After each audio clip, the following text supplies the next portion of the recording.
Happy birthday to you. Happy birthday to you.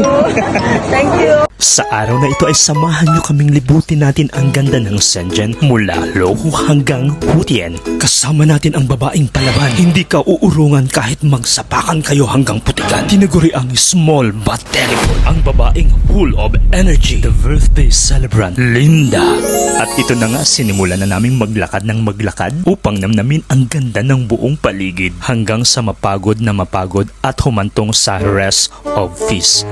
O, diba? Magpapamasahe kami dito ngayon. At dito na nga magsisimula ang kalbaryo ng aming katawan. At humiga na si Mayora para lamog-lamugin ang buong katawan. After massage nga namin, bumawi na lang kami sa napakasarap na fresh seafoods buffet. Ito yung authentic na seafoods buffet kasi nga yung mga seafoods kukunin mo sa aquarium at ikaw na mismo ang magluluto. Gusto nyo bang malaman kung paano pumunta sa lugar na to? Comment down below at ibibigay namin ang buong detail para ma-experience nyo rin.